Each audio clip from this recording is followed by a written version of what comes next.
He's real, he's real. I know. It's like I'm having some sort of like weird out-of-body thing. Like, and then I just weird dream, and like Tom Cruise is on the couch. You're both very welcome. Thank you. This is odder than I thought it would be. Do you ever get over the fact that it's That's Tom basically Cruise? my expression through the whole movie is, oh, it's Tom Cruise. He really is, you know. It's Tom He's Cruise. walked straight off all those movies we've all seen, and then he looks just the same. It's amazing. And it's incredible to think, like, 3 decades at the top of your game. It's phenomenal. And this is apropos of nothing, but I was a kid and I went to America, and the first movie I saw in America was like an audience test screening of Risky Business. Come on. I know. Really? I had to fill in the card. I could have wrecked your career. Yeah. Well, thank you. I'm sure you did, and I appreciate it. Yeah. But that was kind of, that was the beginning, really, Risky Business, wasn't it? And do you remember kind of the moment when fame hit and you thought, oh, actually, I can't arrange to meet a friend outside a coffee shop anymore. I can't, you know, your life changed. Do you remember your life changing? Yeah, I remember right after, yeah, it did. Right after Risky Business, it changed a lot. And then Top Gun, it was very different. It was very different. He said Top Gun. I feel like we shouldn't ask any questions. We'll just sit here and look at him for a while.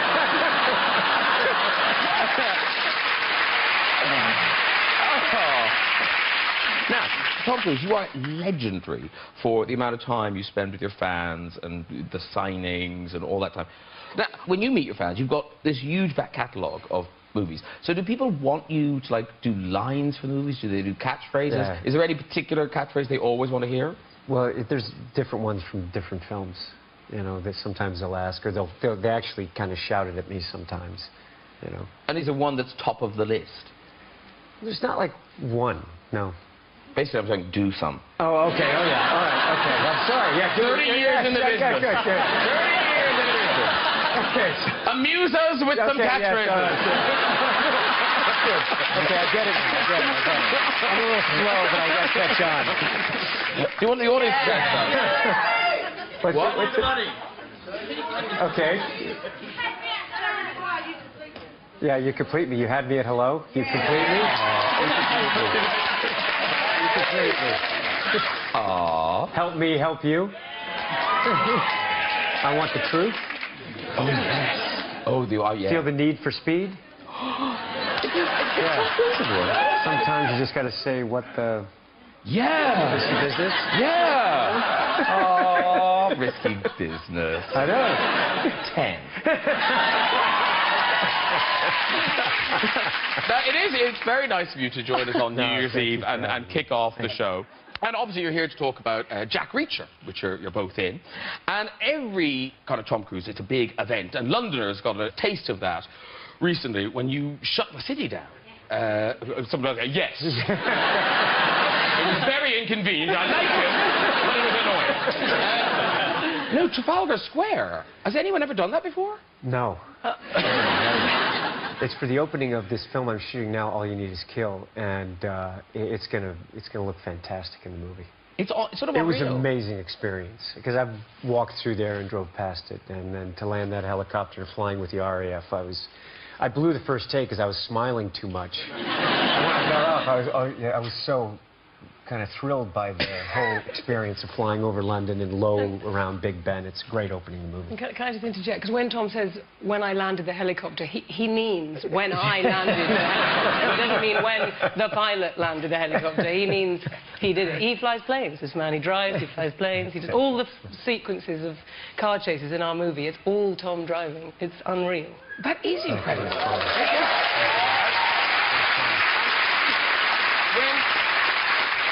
And when you see the movie, you'll understand just how incredible it's not just like, you know, we can all drive. People are going, yeah, Rosamund, so he drives a car. Yeah. Anyway, look, we're here to talk about Jack Reacher. And Jack Reacher, hugely popular character. Is it 17 novels or something? I think there's 17. 17. So you play Jack, and you play Helen Roden. I do. Yes. Jack and Helen. And you're the defense attorney. Yes. And it's not quite a romance, but there's There's chemistry, I would say. Yes, there is definitely chemistry. There's a romance chemistry, not... We kind of wanted to do a male-female dynamic that sort of wasn't about sex, but kind of was. But, it's you know, all about sex sex. is what happens. It's We watch a lot of films like the Thomas Crown Affair and films where there's sort of... There's more than just sort of boy and girl, and she's more than just the love interest. I think that's what... Now, obviously, you are English, clearly. Yes. And you're very, very good in the movie. Do not get me wrong. Excellent. But if I was a beautiful blonde American actress watching the film, I might slightly think, that bitch, what's she doing in the film? Can you say that on television here? Bitch? Yeah. I said worse things in rehearsal. What else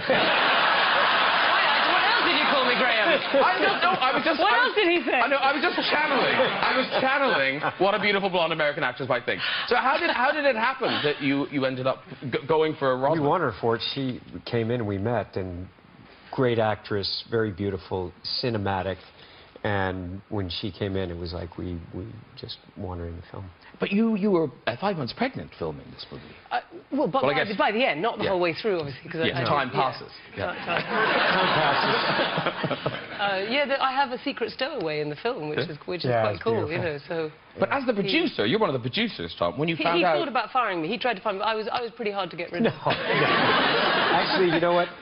For insurance reasons, they came and they said, look, you know, maybe we should replace her, but there's no way we're going to replace her. So what we were able to do was I would shoot with her during the day, and then I would do the stunt car chase at night. So there were some days that we shot 36 hours, and I had a 48-hour time where I was shooting first unit with Rosamund and then second unit at night doing the car chases. Wow. This man would come to work with 1 hour sleep, looking pretty much the same. You had to be very patient with me sometimes. There was one shot, I think maybe only one shot. No, at the bus stop. When we were at the bus stop, I was so tired. It was 36 hours. And I had that whole monologue when I'm leaving the bus station. Oh, yeah. And I could only had enough energy for the take, so they would roll camera, and then I would wake up and do the take, and then fall back asleep again. Well, we've got a clip, and this is you and Rosamund, and you may be awake or asleep in this scene. We're not sure. Yes, I'll tell you. Fairly work. Right? The look that goes. That's the kind of Tom Cruise. But now, we want to talk a bit more about the stunts, because we talked about mentioned the car chase. But seriously, you did all the driving in that? Yes. Yeah. But who lets you do that? He's the producer. I know, but there must be other producers. There must be other producers who are going to go, no. Can someone say no to you? Yeah. But you will ignore them. Yes. And what is it now? Is it just like a badge of pride? No, it really has to do with storytelling. Look, I mean, as a kid, I was always kind of doing different stunts. Like, I lived in Canada for a while, and I would do flips off the house into the snow, and I'd create characters and stories for my family, and to really try to make them laugh. And I always, like, I'd create a ramp and ride my bike across and try to jump over, you know, ditches and stuff like that. But I feel that you know, acting, you're bringing everything, you know, physically and emotionally to a character in a story, and I'm able to do it, and I've trained for 30 years doing things like this, that it allows us to put cameras in places where you normally are not able to do, because and so that's when I started producing Mission Impossible. I started developing different the action around what I could physically do and train to be able to do. And I used to, you know, I raced cars for Paul Newman's race team. I raced cars for him for a couple of years. And I've just always loved fast cars and motorcycles and hiking and climbing and jumping and airplanes. We've got some stills, actually, from the Mission Impossible series. I mean, there's that. Then there's the really difficult... I mean, I was going to say the really difficult one. Like, that's easy. Climbing a building. You know, people wash windows. I don't know. The one on the rock. Like, how do you even get in that? Like, did someone lift you up? No, I actually climbed down. And that hurt. That one hurt, actually. You can see my head back because it was quite painful, because I had to hold it. There was a helicopter coming around to try to get in position, and it took them a while to figure out the composition, so I had to hold it a little longer than I wanted to. And does Tom Cruise, the man, I mean, are you scared? Are you terrified? No. I mean, no. There's moments where the adrenaline is going. Like on the Burj, when I went off the building. There's times in Reacher, the stuff that we're doing was very technical, and you know, I have a camera over my shoulder, and we're being chased by a camera car that's a pursuit car. So that a lot of the stunts, when you see that we have the basic geography of it, but sometimes things go wrong, and a lot of the stuff that went wrong is in the movie. When you're seeing it, it's things, you know, and went wrong in a way that no one was injured or hurt badly. And so... You're thinking, oh, what about Mike? No, I got into there. Okay, no one's hurt badly. No one missed a day of work. Did you see Tom on that show? No one got hurt. Exactly. And Rosamund, were you supposed to be in any of these action sequences and had to pull out because of Solo? No, I wasn't. But I did. She'd be great at it. She's a terrific driver. I had to do my one little bit of driving, which is, in some ways, it might look slight in the movie, but the thing I have to do is I have to reverse out of a parking lot, put the car into gear, drive incredibly fast, stop dead because I've nearly run over my co-star, right? And of course, when your co-star is Tom Cruise, it somehow puts an extra pressure. Not that it wouldn't be bad to run anybody over. Some people. No, and you're very valuable, Tom. You know, I know it would be unaffordable. Yes, and it's all that stuff about, you know, actors. It's so important. You trust each other. It's a trust exercise. But like, if someone's driving a car towards you, that's a lot of trust. Well, I trust her with the driving, but I did have a stunt guy saying, okay, if she passes this mark, jump this high. We figured out like I was going to be on the windshield of the car. So you had planned for her hitting you? Just in case. Just in case if she hit the accelerator instead of the brake, I was ready. I didn't want her to feel bad. Now, I've never met you before, you've never been on the show before, but because of who you are, whenever I have a guest, like if Rosamund was here, I would immediately be saying, what was it like working with Tom Cruise? And, you know, and friends of mine have been in things, and you always say, what's he like? And people, it's extraordinary, and you're probably aware of this, but they don't just say, oh, he's nice. They gush. Like, I have never heard a bad word about you. I mean, you were just universally loved by the people who work with you. And yet, like, the press can, I think, the press give you a hard time. Is that frustrating for you? Would you like to, it must be frustrating. There, I've said it. I've answered your question. It's frustrating. I've finished your interview. Don't thank me. No, but seriously, it must get under your skin.